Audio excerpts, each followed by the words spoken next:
In 2021, China's real estate giant Evergrande Group experienced a debt crisis that shocked the world. The incident certainly strikes a resemblance to the 2008 global financial crisis, the bankruptcy of Lehman Brothers, the fourth largest investment bank in the United States. Welcome to Do Academy. Today, let's take a look at the similarities between these two events and whether the Evergrande crisis would trigger another global financial crisis. Founded by Hui Ka-yen in 1996 with a vision to capitalize on the burgeoning real estate market, Evergrande Group adopted a high-risk, high-reward strategy. Aggressively acquiring land, securing loans, and developing properties across China, the company quickly ascended to become a leader in the industry. However, in 2016, the Chinese government regulation aimed at curbing the market's excesses began to bite. Unable to sustain its debt burden under the new landscape, Evergrande's financial woes came to light. By 2021, the company was facing imminent default, causing a stock price plunge and culminating in a major restructuring. Lehman Brothers was a 158-year-old American investment bank that was once the fourth largest investment bank in the world, known for its business in financial derivatives. However, the investment bank made a fateful decision when it went all in on high-risk subprime mortgage-related assets during the 2000s U.S. housing bubble. When the bubble burst, Lehman Brothers' asset value plummeted, with it eventually declaring bankruptcy on September 15, 2008. Evergrande and Lehman Brothers are two companies from different countries, China and the United States respectively. However, they made surprisingly similar mistakes.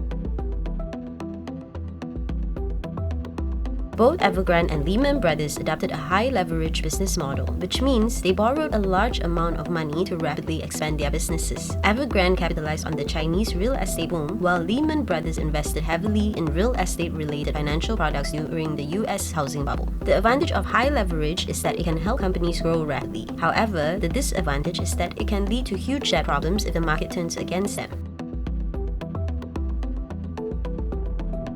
Both Evergrande and Lehman Brothers went all in, borrowing massive amounts of money to grow rapidly. This high leverage plan worked alright when things were booming, but it left them both loaded with massive debt when things went south. Both companies were basically juggling bowling balls. The more debt they piled on, the harder it became to keep up with payment. Evergrande owed over $300 billion as of June 2021, with a debt-to-asset ratio of 80.3%. Even deeper in the hole, Lehman Brothers was $613 billion in debt by September 2008, with a debt-to-asset ratio of 88%. Eventually, both companies ran out of money, leading to defaults, bankruptcy, and a whole lot of mess.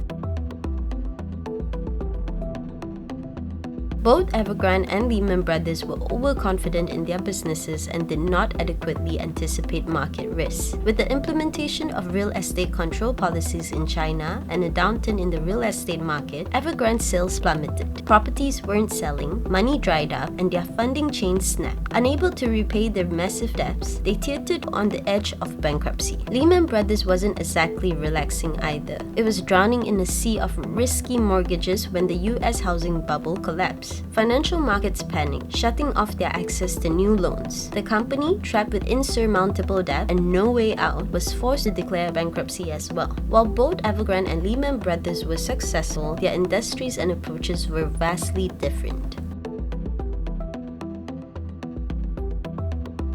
What comes to mind when you hear the name Evergrande? Building houses, apartments, skyscrapers. Their impact was mainly on that industry and related businesses like construction and furniture. This meant that Evergrande's trouble could shake the Chinese real estate market, but the effect on the overall financial system was likely smaller. What about Lehman Brothers? They were mainly dealing with money and investments. The company had clients worldwide, so their financial troubles caused ripples across the globe. So when they couldn't pay their debts, it triggered a global financial crisis.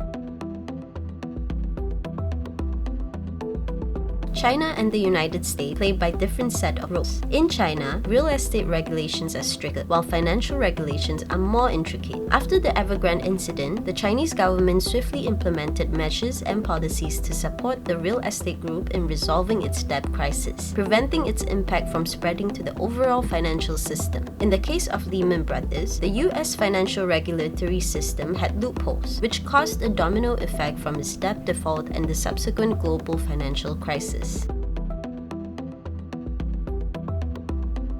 Evergrande's debt default had a significant impact on the Chinese real estate market and its associated supply chain, causing a market downturn. However, due to the Chinese government's strict regulation of the real estate industry and the robust financial system, the impact on the broader financial system is expected to be manageable. On the other hand, Lehman Brothers, being a massive global investment bank, saw its bankruptcy lead to a global economic recession, multiple financial institutes closure, rising unemployment rates, and a massive shock to the global financial system. The Evergrande incident still raises investor concerns and evokes thoughts of the Lehman Brothers event because China is the world's second largest economy and its real estate market is a major driver of its growth. If Evergrande defaults on its debt, it could cause China's economic growth to slow down, which would drag down the global economic growth as well. While the Evergrande story is still unfolding, it is evident that, like Lehman Brothers bankruptcy, it is a significant economic event that cannot be ignored. So tell us, what lessons have you learned from the Lehman Brothers collapse that can help you navigate the Evergrande crisis? Share your thoughts in the comments below. Be sure to like, share, and follow Do Academy for more actionable investment insights.